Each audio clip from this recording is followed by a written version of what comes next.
Thomas Hartwell stood in his dying fields at dawn, counting coins that weren't there and livestock he couldn't feed, knowing that within a fortnight he and his 7-year-old son would have nothing left but the clothes on their backs and nowhere to go. The fields lay fallow and cracked, like promises that couldn't be kept. 3 harvests had failed since Margaret's death, each one taking a piece of his hope and another furrow from his brow. The morning mist clung to the barren earth, grey and cold, matching the hollowness that had settled in his chest the day they lowered his wife into the churchyard ground. Now the land itself seemed to mourn, refusing to yield what it once gave freely. He moved through the dawn with the deliberate pace of a man who had learned that hurrying only hastened disappointment. His boots, worn thin at the sole, crunched through frost-brittle grass as he made his way toward the barn. Each step was measured, careful, the gait of someone who could no longer afford to stumble. The barn door creaked on rusted hinges, a sound that had once been merely annoying but now seemed to announce his failures to the world. Inside, 3 milk cows stood patient in their stalls, their ribs showing more clearly each morning. The grain stores that should have lasted through winter would be empty by Martinmas. He had sold everything else. The good plough, the draft horses, even Margaret's silver cross that her mother had given her. "Papa?" The small voice came from the hayloft ladder. Peter descended carefully, his dark hair tousled with sleep, wearing the same patched tunic he'd worn yesterday and would wear tomorrow. The boy had his mother's gentle eyes, but Thomas's stubborn chin, and lately he'd been too quiet, too watchful, sensing the weight of adult worries without understanding them. "You're awake early, lad. Heard the rooster." Peter dropped to the barn floor and moved to help with the milking, his small hands competent on the teats. They worked in companionable silence, father and son bound by necessity and love in equal measure. Thomas watched his son's concentrated face and felt the familiar knife twist of guilt.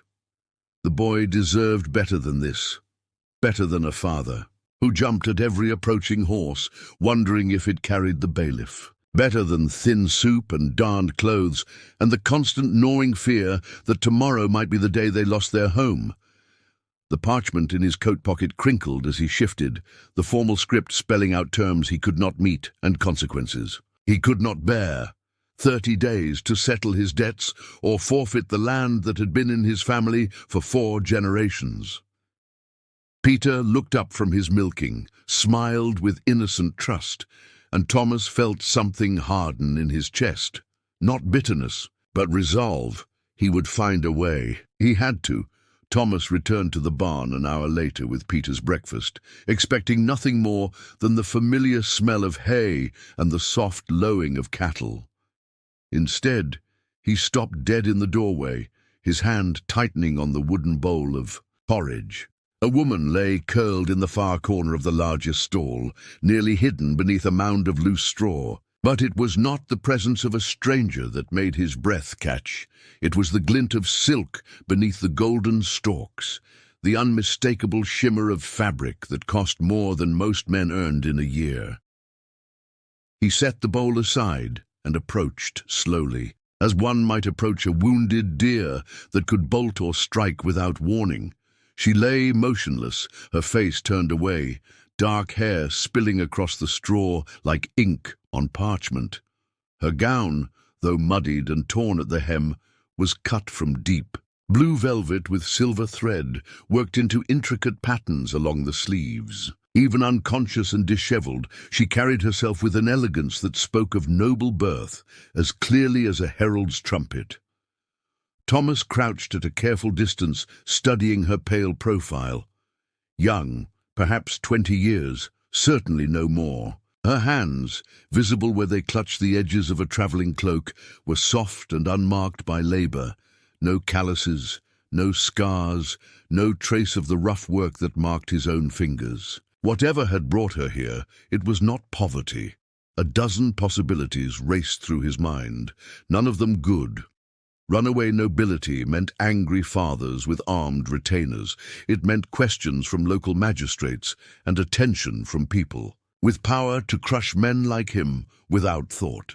It meant trouble he could not afford and complications that could destroy what little remained of his life. But as he watched, she stirred, and he caught sight of a darkening bruise along her jawline, the kind that came from a man's fist.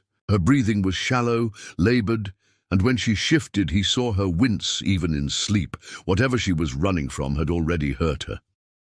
Thomas looked back toward the house where Peter waited for his breakfast, trusting and innocent. Then he looked again at the woman who had somehow found her way into his barn, carrying her secrets like stones in her pockets. He could wake her, demand answers, send her on her way before anyone knew she had been here. It would be the safe choice, the sensible choice. Instead, he rose quietly, fetched his wife's old shawl from the house, and returned to drape it gently over the sleeping stranger's shoulders.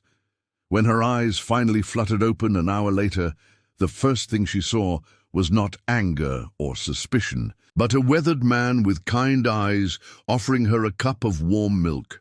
The woman followed Thomas to the farmhouse with careful steps, her muddied silk gown rustling against the rough wooden threshold. In the morning light streaming through the kitchen window, the contrast between her refined bearing and his humble home became even more stark. She moved like water, graceful even in her disheveled state, while everything around her, the scarred oak table, the blackened hearth, the chipped pottery, spoke of hard use and harder times. "I am called Catherine," she said when he gestured toward a stool by the fire. Her voice carried the cultured tones of court education, each word precisely formed. "I am grateful for your kindness, master." Thomas Hartwell. He ladled porridge into a wooden bowl, noting how she waited to be served rather than helping herself, the ingrained habit of someone accustomed to servants. "This is my son, Peter." The boy peered around the kitchen doorway, eyes wide with curiosity. Catherine smiled at him, and something in her expression softened, became less guarded. "Good morning, Peter," she said gently. "You have very fine chickens. I heard them singing at dawn." Peter stepped closer, drawn by her musical voice. "They're not singing, they're complaining. Papa says they don't like getting up early anymore. Then he does." Catherine's laugh was like silver bells, bright and genuine. "How wise your father must be to understand the language of chickens." Thomas watched this exchange with growing unease. Peter had been shy around strangers since Margaret's death, yet here he was, already gravitating toward this woman like a moth to candlelight. Dangerous territory, especially when the woman in question carried mysteries in her wake like ships. Carried storms. "You've traveled far," Thomas said carefully, setting the bowl before her. "From which holding do you come?" Catherine's spoon paused halfway to her lips. "North," she said after a moment. "Rather far north." "That narrows it considerably," Thomas replied, his tone mild but pointed. "The northern holdings number only in the dozens." She met his gaze steadily. "I would prefer not to speak of where I've been, Master Hartwell, only of where I am now and my gratitude for it." The words hung between them like smoke. Thomas felt the familiar weight of difficult decisions pressing against his chest. A runaway noblewoman meant questions he couldn't answer and attention he couldn't afford. Yet Peter had already claimed the stool beside hers, chattering about the barn cats while she listened with genuine interest. "How long might you need shelter?" Thomas asked quietly. Catherine's composure flickered for just an instant, revealing something raw beneath the polish. I'm not certain. Perhaps a few days until I can arrange." "Catherine's pretty," Peter announced suddenly, "like the princess in Mother's stories." The comparison struck the room like a stone through glass, sharp and telling. Catherine's face went very still, and Thomas felt the ground shift beneath his feet as he realized just how close to the truth his son might have stumbled. Catherine proved herself a puzzle of contradictions over the next 2 days. Her hands knew nothing of churning butter or mucking stalls, yet she approached each task with a determination that surprised Thomas. She held the milk pail awkwardly at first, her refined fingers struggling with the unfamiliar weight, but by the second morning she carried it steady and sure. "Like this?" she asked, attempting to scatter grain for the chickens. The birds eyed her warily, sensing something foreign in her movements. "Less ceremony," Thomas said, demonstrating. "They're not courtiers awaiting your favor." Catherine laughed, a sound that was becoming less guarded each day. "Perhaps that's where I've been going wrong." She tried again, this time with the casual efficiency he'd shown her. The chickens approached with greater confidence. Thomas found himself watching her more than he should. The way she unconsciously straightened her back when lifting heavy things, as if years of deportment lessons had carved proper posture into her very bones. How she paused before each new task, clearly thinking through movements that came to him. Without thought, yet she never complained, never suggested the work was beneath her station. "She's a peculiar sort of serving wench," came a voice from behind them. Thomas turned to find Godwin the miller approaching across the yard, his small eyes sharp with curiosity. The man had an unfortunate talent for appearing at inconvenient moments and remembering everything he saw. "Good morning, Godwin," Thomas said carefully.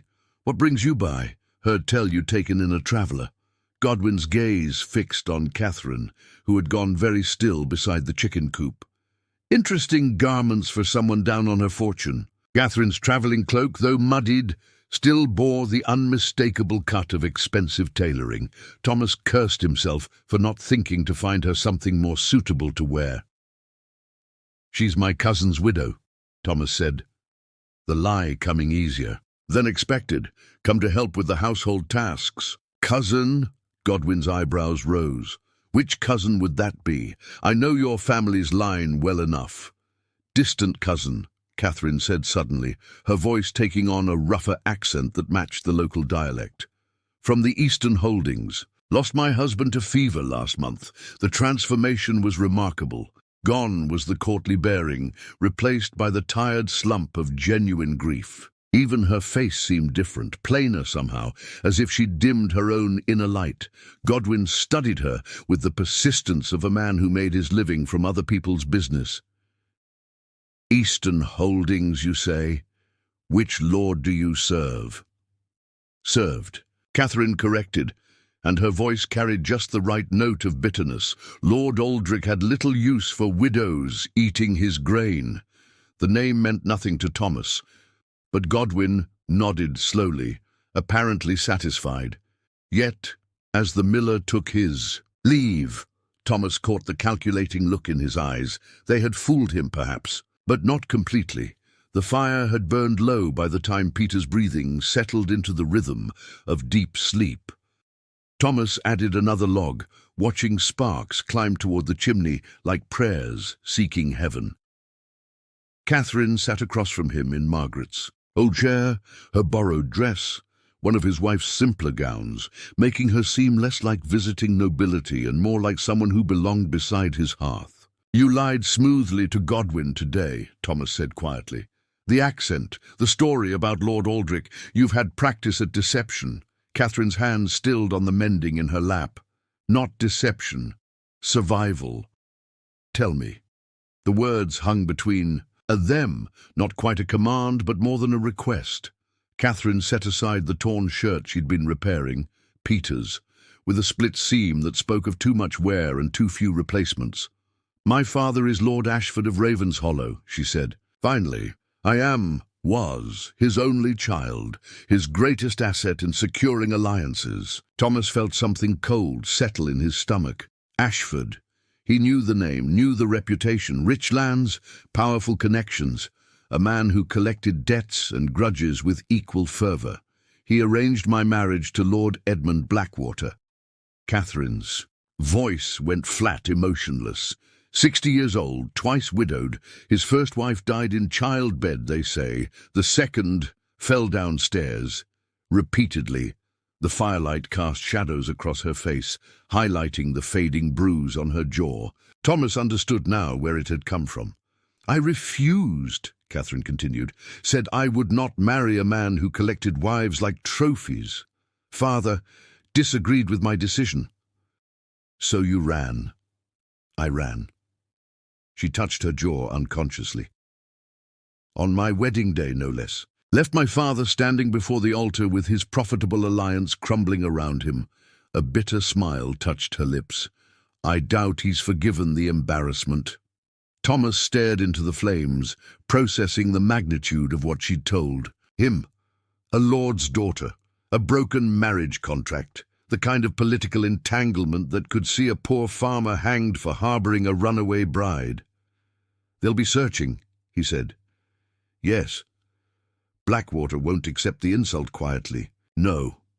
And when they find you here—" He didn't finish the thought, didn't need to. Catherine leaned forward, firelight catching in her dark eyes. "I won't bring harm to you or Peter. If riders come, I'll go with them willingly. You can say I forced you to give me shelter, that you feared to refuse." "No." The word came out harder than he'd intended. "No one forces me to do anything in my own home." She studied his face, searching for something. "You would risk everything? For a stranger?" Thomas thought of Peter sleeping peacefully upstairs, of the foreclosure notice hidden in his coat, of all the ways his world could shatter. Then he looked at Catherine, really looked at her, and saw not a lord's daughter, but a woman who'd chosen honor over safety, who'd mended his son's clothes. Without being asked, who laughed at Peter's stories with genuine delight. "You're not a stranger," he said quietly. "Not anymore." The sound of approaching hoofbeats sent Thomas's blood cold. He straightened from the fence post he'd been mending, shading his eyes against the afternoon sun. A single rider approached, well-dressed, mounted on a horse that cost more than most men earned in a season. Thomas recognized both horse and rider with the sick certainty of a man watching his own execution approach. Master Grimsby, the Earl's debt collector. "Catherine," Thomas called quietly, to where she sat mending nets with Peter nearby. "Take the boy inside." She looked up, caught the tension in his voice, and rose without question. "Come, Peter, let's see about some bread and honey." "But I want to see the horse." "Now," Thomas said, more sharply than he'd intended. Peter's face crumpled, but Catherine took his hand gently and led him toward the house. Thomas caught her eye for a moment, a look that said more than words could about the danger approaching. Grimsby dismounted with the leisurely confidence of a man who held other people's fates in his purse. He was soft around the middle, well-fed, while those he served grew thin, but his eyes were sharp as a blade. "Master Hartwell," Grimsby said, consulting a rolled parchment, "I trust you've had time to consider our previous discussion." "I need more time." "Time?" Grimsby's laugh was like the sound of coins falling. "Time is what you've had, and time is what's run out. 3 months past due plus interest. The sum now stands at 47 marks. The number hit Thomas like a physical blow. Interest. They'd added interest to a debt he could barely comprehend, let alone pay. "I can give you 10 marks now," Thomas said, his voice steady despite the hammering of his heart. "The rest after harvest." "What harvest?" Grimsby gestured toward the fallow fields. "These lands haven't yielded enough to feed a pig, let alone settle a debt of this magnitude." From the corner of his eye, Thomas saw Catherine's face in the kitchen window. She was listening, watching, and he felt the burn of shame crawl up his neck. A week ago, his poverty had been his private burden. Now she was witness to his humiliation. "The Earl grows impatient," Grimsby continued. "He has buyers interested in this holding, prosperous men who can make the land profitable again. This land has been in my family for 4 generations, and in 4 days it will belong to someone else unless you produce the full amount." Grimsby remounted, looking down at Thomas with something approaching pity. "I suggest you consider what possessions might yet be sold. That boy of yours will need a roof over his head somewhere." The threat to Peter was like a knife between Thomas's ribs. As Grimsby rode away, Thomas stood frozen in his yard, feeling Catherine's eyes on him from the window. For the first time in 3 years, he wondered if Margaret had been the fortunate one. Peter had been asleep for an hour, but Thomas still sat at the kitchen table, staring at the parchment that spelled out his doom. 47 marks. He might as well have been asked to pluck stars from the sky. Every calculation led to the same bitter conclusion. He was ruined, and in 4 days, Peter would be homeless. Catherine moved quietly around the kitchen, banking the fire, setting in things to rights for morning. She'd said nothing about Grimsby's visit, but Thomas felt her watchful concern like a weight on his shoulders. "You don't have to pretend you didn't hear," he said finally, not looking up from the debt notice. "I know you were listening." "I wasn't trying to eavesdrop." She paused in her movements. "But yes, I heard." Thomas folded the parchment carefully, as if handling it with more care might somehow change its contents. 47 marks. I might manage 7 if I sold everything down to the nails in the walls. Catherine sat across from him, her hands folded in her lap. In the lamplight, her face was soft with something that might have been sympathy or something deeper. "There is another way," she said quietly. "Unless you've hidden a chest of gold in the barn, I doubt, my dowry." The words fell between them like stones in still water. 50 marks, held in trust by the church until my marriage. More than enough to settle your debt." Thomas's head came up sharply. "Catherine, before you refuse, hear me out." She leaned forward, her voice urgent but controlled. "I have no use for it now. I'll never return to claim it, never fulfill the marriage it was meant to secure. It sits idle while you and Peter face ruin. I can't take your dowry." The words came out rougher than he'd intended. What kind of man would that make me? A practical one, a father protecting his son, a beggar. Thomas stood abruptly, pacing to the window. "Taking gold from a woman who's already lost everything. I haven't lost everything." Her voice was soft but steady. "I found something I didn't expect to find." The words hung in the air between them, heavy with meaning neither dared voice completely. Thomas turned to study her face, seeing something there that made his chest tighten. "If I were your husband," she continued, "the dowry would be mine to use as I saw fit. No shame in a man using his wife's inheritance to protect his lands." The suggestion struck him like lightning, sudden, illuminating, dangerous. Marriage to a lord's daughter, the solution to both their problems, wrapped in words that sounded almost like hope. "You don't know what you're suggesting," he said hoarsely. "I know exactly what I'm suggesting." Catherine rose, moved to stand before him. "The question is whether you're brave enough to consider it." Outside, the wind rattled the shutters like an omen, and Thomas felt the ground shifting beneath his feet once again. The storm struck just after midnight, driving rain against the shutters like fists demanding entry. Thomas lay awake, listening to the wind howl through the eaves, thinking of Catherine's proposal and the impossible choice it represented. Marriage to save his land, his son, his future, but at what cost to her? The sound of horses came through the storm like thunder made manifest. Thomas was up and moving before he'd fully registered the danger, his body responding to instincts honed by 3 years of creditors and bailiffs. But these hoofbeats were different. Multiple riders, moving with military precision despite the weather. Catherine. He shook her awake in the spare room. Riders. Many of them. She came alert instantly, her face going pale in the lamplight. "My father's men. How can you be certain? Because they're searching in a storm that would keep honest men indoors." She was already rising, reaching for her cloak. "They must have tracked me here. Voices carried through the rain now, harsh and commanding. Thomas counted at least 4 men, possibly more, armed by the sound of their gear. "Peter," Thomas said urgently. "We need to get Peter." "No." Catherine caught his arm. "If they find us together, they'll know you've been sheltering me willingly. Take Peter and go to the barn. I'll tell them I forced my way in, threatened you both." "Like hell." Thomas pulled on his boots, his mind racing. The kitchen door. They'd come to the kitchen door first, as everyone did. "The root cellar behind the pantry." Catherine nodded, understanding immediately. The space was cramped, meant for storing turnips and grain, but it would hide her.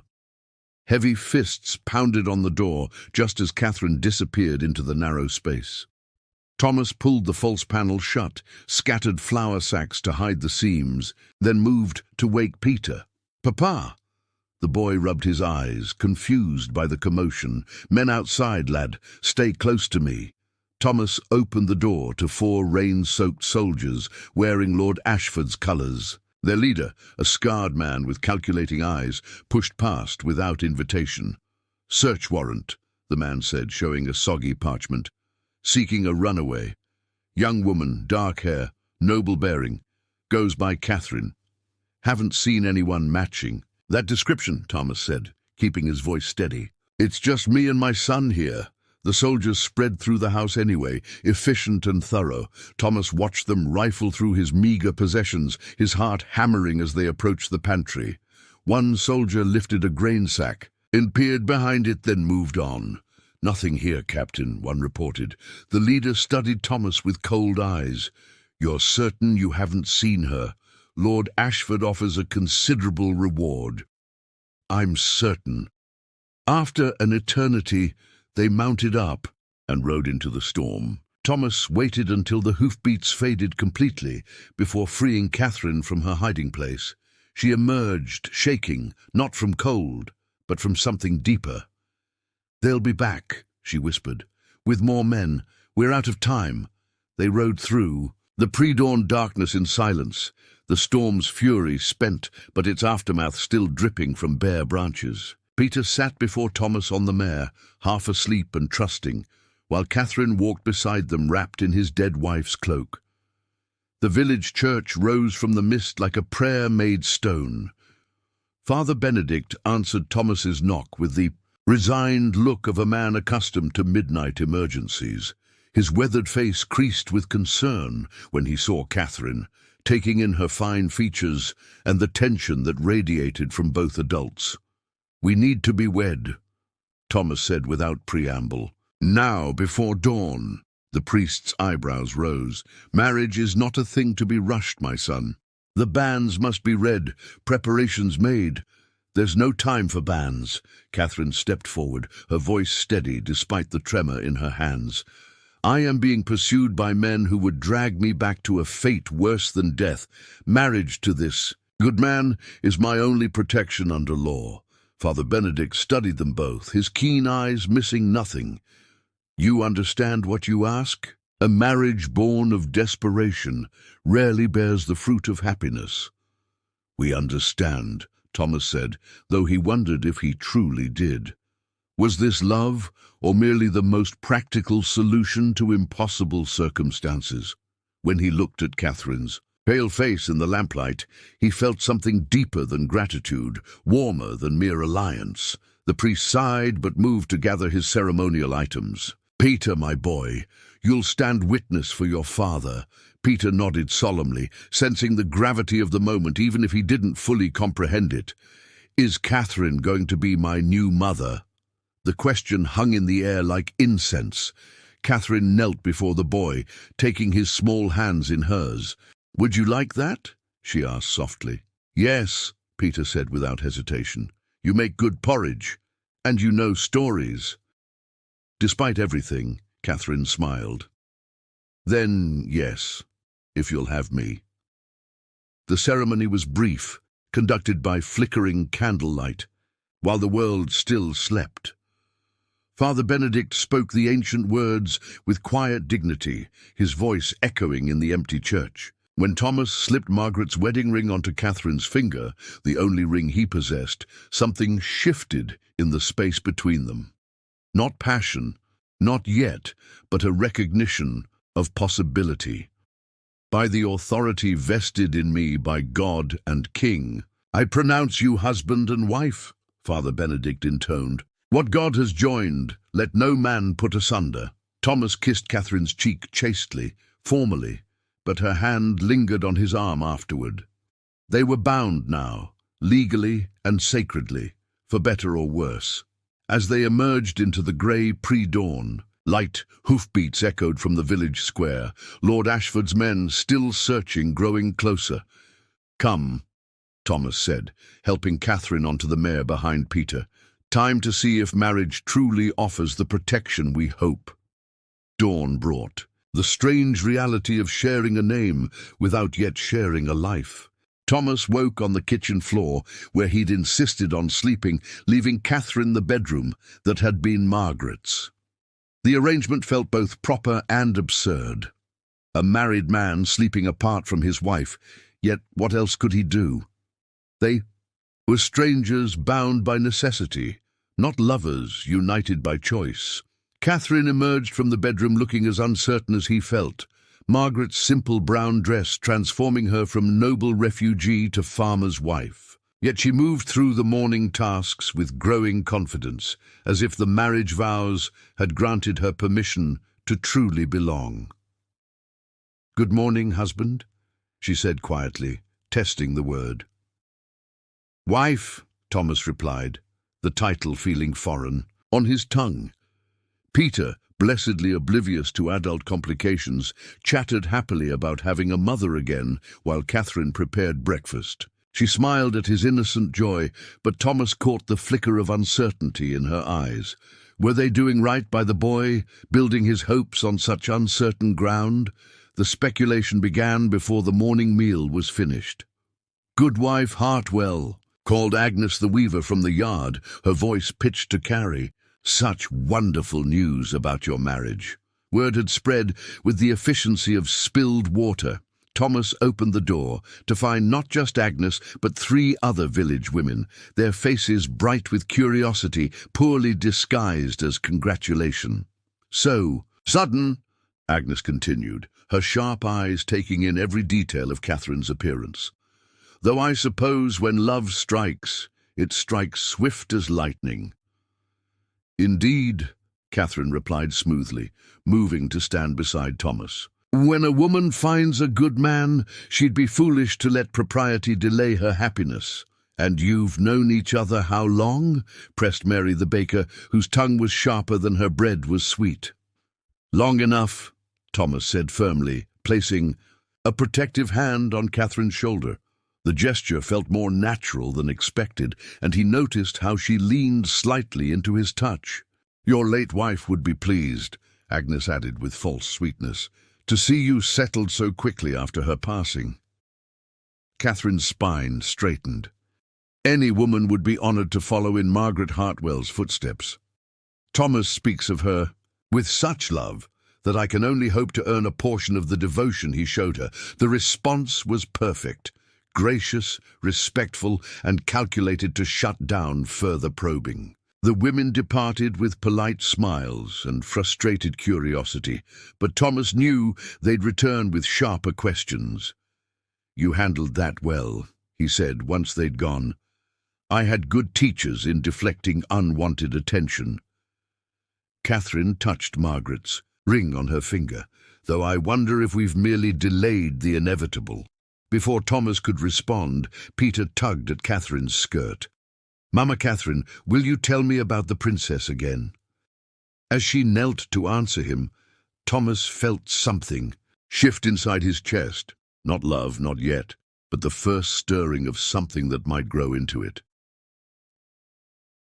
They came like a thundercloud across the fields, 8 mounted men in Lord Ashford's colours, their armour gleaming despite the grey afternoon.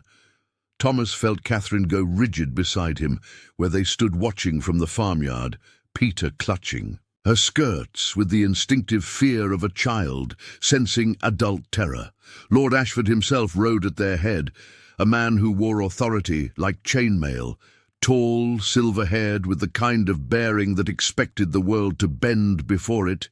He dismounted with fluid grace that belied his years. When his eyes found Catherine, they blazed with controlled fury. "Daughter!" The single word carried the weight of disappointment, rage, and absolute expectation of obedience. Catherine lifted her chin but said nothing. "My lord," Thomas said carefully, stepping forward. "Welcome to my holding." Ashford's gaze shifted to him with the casual contempt reserved for insects. "You are the peasant who dared harbour my daughter. I am Thomas Hartwell, and this is my wife, Catherine." "Wife?" Ashford's laugh was sharp as breaking glass. "A mockery, performed in haste to circumvent justice. I'll have it annulled before the week is out." "The marriage was witnessed and blessed," Catherine said, speaking for the first time. "Father Benedict's records will show—" "Father Benedict answers to Bishop Aldwin, who answers to me." Ashford moved closer, his presence pressing against them like a storm front. "Did you truly think this farce would protect you from your obligations?" "My obligations died the moment you struck me for refusing to marry that monster," Catherine replied, her voice steady as stone. Ashford's jaw tightened. "Lord Blackwater is a man of standing and wealth. This marriage contract represents an alliance, worth more than this pathetic hovel and everyone in it." "Then let him find another bride," Thomas said, surprising himself with his boldness, "one willing to accept his previous wife's fates." Several guards shifted, hands moving to sword hilts. The threat hung in the air like smoke. "You forget yourself, farmer," Ashford said dangerously. "I could have you hanged for theft. A lord's daughter is not some tavern wench to be claimed by any man with base desires, and a marriage made before God is not some merchant's contract to be dissolved for profit," Thomas replied. He felt Catherine's hand slip into his, her fingers interlacing with his own. The simple gesture sent strength through him like wine. Ashford's eyes narrowed as he noticed their joined hands. "Catherine, you will come with me now, or I will see your husband charged with abduction and worse." Catherine's grip tightened on Thomas's hand. "No." "What did you say?" "I said no, Father. I am Catherine Hartwell now, and this is my home." The silence that followed was deafening. When Ashford finally spoke, his voice was winter itself. "Then you have chosen your fate, both of you." Spring came to the Hartwell lands like a promise finally kept. The fields that had lain fallow and cracked now showed the first green shoots of barley and oats, planted with seed bought from Catherine's dowry, and tended with hope that had been absent for too long. Thomas stood at the edge of his furrows in the morning light, watching his wife move through the garden with practiced grace, her skirts damp with dew. 3 months had transformed more than just the seasons. Catherine no longer moved through his house like a careful guest. She belonged here now, in ways that went deeper than marriage documents or shared names. She laughed freely at Peter's stories, scolded him gently when he tracked mud across her clean floors, and fell asleep beside Thomas each night with the trust of a woman who had found her place in the world. "The beans are coming along nicely," she called, straightening to wave at him. Margaret's old dress had been replaced by new fabric, bought with careful coin and sewn with the skill of fingers that had learned to work as well as command. Peter emerged from behind the chicken coop, arms full of eggs, chattering to the hens about his plans for the day. The boy had grown taller, his cheeks fuller, his laughter coming easier. When he called Catherine Mama now, there was no hesitation, no careful testing of boundaries. "Father wants to see you both after morning prayers," Agnes the weaver announced, approaching across the yard. Her tone held none of its former edge. Catherine's grace in handling village politics had won even the sharpest tongues to grudging respect. "About the new church roof, I'd wager," Catherine replied, wiping her hands on her apron. She had quietly donated funds for the repair, earning Father Benedict's eternal gratitude and the community's growing acceptance. Thomas smiled, watching his wife discuss village affairs with the confidence of someone who truly belonged. Lord Ashford's threats had come to nothing. A hasty marriage between a struggling farmer and a lord's daughter was scandal enough that neither church nor crown wished to examine it too closely, especially when the bride showed no desire to be rescued. That evening, as they sat by the fire after Peter had gone to bed, Catherine leaned against Thomas's shoulder with the easy intimacy of true partnership. "Do you ever regret it?" she asked quietly, "taking in a stranger who brought nothing but trouble?" Thomas looked around the warm kitchen, listened to the contented sounds of a household at peace, felt the solid weight of the woman beside him. "You brought everything," he said simply. Outside, the spring wind carried the scent of growing things, of rain and earth and new beginnings. Inside, by the hearth that had once known only loneliness, a family prepared for tomorrow with hearts full of earned happiness and quiet love.